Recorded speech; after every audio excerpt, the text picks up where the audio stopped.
Ya, baik. Ya, bersama saya Fajar Abdillah di Ngobrol Santai bersama salah satu narasumber kita yang ada di sebelah kiri saya. Dengan Mbak siapa? Halo semuanya, saya Amanda dari tim kerja kanker, Direktorat Penyakit Tidak Menular, Kementerian Kesehatan. Oke, Mbak Manda. Kalau Mbak Manda berarti di tim kanker sebagai apa, Mbak? Sebenarnya aku staf biasa, anggota tim kerja biasa, tapi baru beberapa bulan kemarin diamanatkan menjadi PMO di Dijen P2 mewakili dari PTN. Oke, dari PMO. Oke. Berarti Mbak Manda udah ya diangkat PNS ya waktu itu? Udah berapa tahun yang lalu, Mbak? Baru 3 tahun aku diangkat PNS tuh per tanggal 1 April 2022. 2022. Oke. Wah, udah 3 tahun tapi udah diangkat jadi PMO kan berarti udah tahu program-program dari kanker terutama ya kayak. Kurang lebih tahu tapi masih juga banyak belajar sih, jadi belum sepenuhnya tahu. Nah, Mbak Manda sudah 3 tahun sebagai PNS, kemudian boleh diceritakan nggak Mbak sekarang itu di tim kanker ini sedang mengerjakan program apa aja? Sebenarnya tim kanker itu kan bertugas untuk mengelola program terkait dengan penanggulangan kanker. Ada beberapa jenis kanker yang sebenarnya diampu oleh tim kerja kanker, mulai dari kanker payudara, kanker leher rahim yang merupakan 2 kanker terbesar pada wanita di Indonesia. Kemudian selain itu juga ada kanker lainnya seperti kanker anak, di mana kanker anak ini kan umumnya curable ya, atau dapat disembuhkan. Jadi kita juga mengambil terkait kanker anak, kemudian program paliatif, dan beberapa jenis program lainnya. Oke. Nah, berarti kan tadi ada beberapa jenis kanker yang dikerjakan di program ini di tim kanker ini ya, Mbak. Berarti selama Mbak Manda di tim kanker ini kira-kira ada nggak Mbak tantangan atau hambatan dalam mengerjakan program itu? Mungkin aku cerita sedikit dulu ya terkait dengan programnya. Sebenarnya kan tadi seperti yang udah aku sebutkan, ada beberapa program terkait dengan beberapa jenis kanker yang memang paling sering terjadi di Indonesia.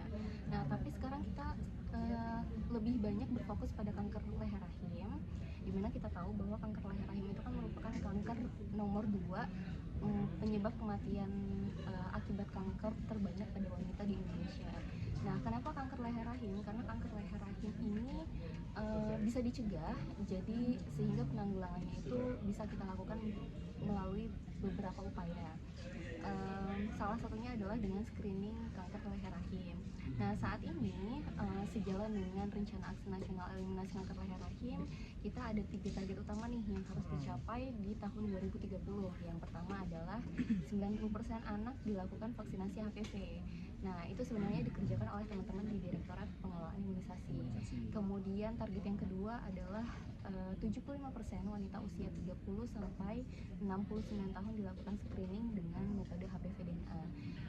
Nah, metode DNA HPV ini merupakan metode baru yang validitasnya tinggi, jadi WHO itu merekomendasikan kita untuk beralih dari yang sebelumnya kita menggunakan metode IVA atau infeksi visual asam asetat menjadi menggunakan metode tes DNA HPV ini. Kemudian target yang ketiga adalah 90% wanita yang ditemukan lesi prakanker atau kanker lakukan tata laksana sesuai dengan standar. Itu 3 target utama yang harus kita kejar di tahun 2030, sehingga saat ini upaya yang kita lakukan lebih berat pada upaya penanggulangan kanker leher rahim seperti itu. Nah, mungkin kendalanya adalah kalau kendala secara program ya Mas, kalau kendala secara pelaksanaan program kita ada beberapa kendala nih. Kendala utamanya dari sisi demand, yaitu rendahnya partisipasi masyarakat. Karena kan untuk screening ini agak sulit ya, screening kanker leher rahim karena organnya itu organ kewanitaan dan kita harus memeriksa organ dalam yang mana pada wanita-wanita Indonesia itu kan masih menjadi hal yang tabu. Kemudian mereka sensitif, kemudian malu gitu. Terus karena kita ada budaya-budaya ketimuran, jadi ada juga pengaruh dari dukungan keluarga, termasuk dukungan dari suami gitu. Itu sih kendalanya.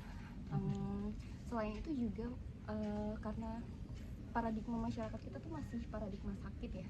Jadi kalau misalnya mereka belum ada gejala atau belum ada tanda-tanda, pasti mereka tuh kayak nggak sakit gitu, denial kan. Padahal screening itu kan memang bukan untuk melihat bukan untuk mendiagnosis ya, tapi untuk mencegah, untuk melihat secara dini apakah dia ada potensi atau ada risiko yang mengarah kepada kanker atau tidak gitu. Agar bisa juga dicegah lebih awal gitu. Selain itu juga dari komunikasi, mungkin kesalahan komunikasi juga ya. Kesalahan komunikasi juga menjadi kendala karena kalau masyarakat itu dibilang positif, nah itu kan kayak artinya tuh mengerikan. Oh, dia positif, screeningnya positif gitu. Masyarakat itu mengiranya kalau positif itu mereka akan kanker, padahal kan belum tentu ya kan. Jadi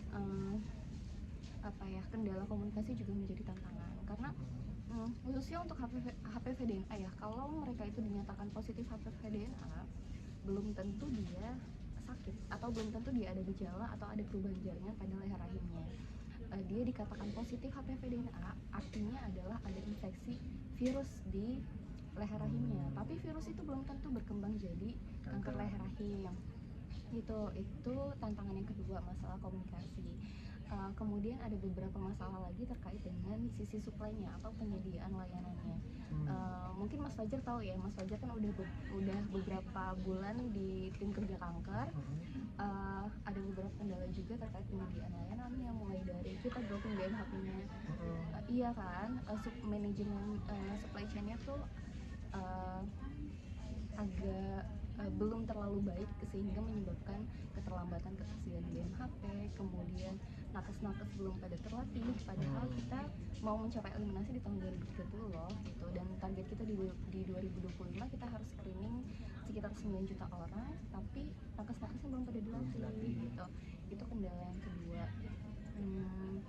Dan ada beberapa kendala lainnya sih. Kalau terkait dengan kendala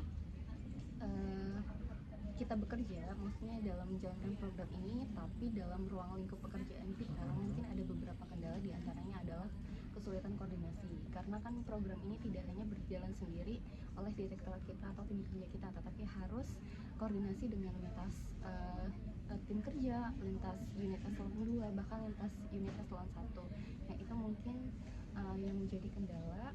Kemudian birokrasi lumayan ya, walaupun sekarang udah agak dipangkas, tapi masih juga menjadi kendala.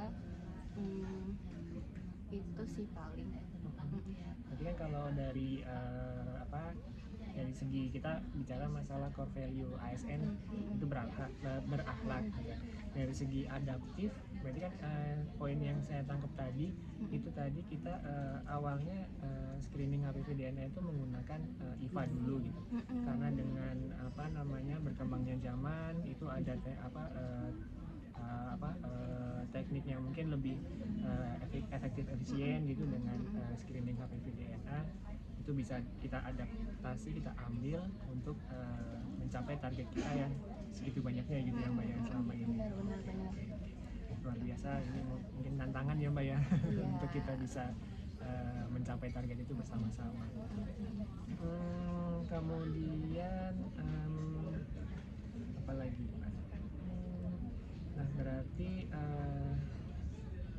harapannya Mbak Manda terkait program, kan kita kemungkinan jalan sambil istilahnya sambil berkembang bersama gitu, kita mungkin ada ide baru gitu, berlayar sambil membangun kapal. Iya betul. Nah itu berarti kita ini ya Mbak, tidak menutup kemungkinan nanti akan ada perubahan-perubahan yang menyesuaikan dengan di lapangannya seperti apa. Ya benar sekali, karena kadang rencana yang sudah kita bangun tidak sesuai dengan realita lapangan yang ada. Jadi gimana caranya kita tuh punya mitigasi plan supaya kita mengidentifikasi dulu nih dari rencana yang udah kita buat, kira-kira risiko-risiko yang bakal terjadi itu apa. Jadi ketika terjadi risiko itu beneran terjadi di lapangan, kita bisa mengantisipasi atau bahkan menanggulangi risiko-risiko yang ada. Termasuk tadi yang Mbak Manda bilang, halangan itu ketika kita misalnya punya sebuah SOP gitu, tapi ternyata ketika di lapangan misalnya di Jawa dengan kondisi di Papua itu akan berbeda. Jadi yang di Papua tidak bisa mengikuti SOP yang kita bikin, seperti itu ya Mbak. Itu salah satu contoh mungkin value adaptif yang sangat terasa mungkin ya Mbak, seperti itu. Oke. Terima kasih Mbak Manda. Terakhir mungkin pesannya Mbak Manda mungkin untuk masyarakat Indonesia yang nonton podcast ini kira-kira apa ya Mbak? Apa ya? Itu mungkin ya, jangan takut untuk karena kita di tim Kerkanker ya, mungkin jangan takut untuk melakukan pemeriksaan kesehatan secara rutin, khususnya screening untuk mengetahui secara dini kira-kira kita berpotensi untuk menjadi penyakit apa, supaya kita semakin sehat sehingga kalaupun ditemukan sakit kita bisa tanggulangi itu lebih dini dan kita obati secara dini supaya tidak berkembang menjadi lebih parah. Terima kasih Mbak Manda, luar biasa sekali hari ini bersama narasumber Mbak Manda dari Direktorat Penyakit Tidak Menular, terutama tim kanker. Terima kasih Mbak Manda semuanya.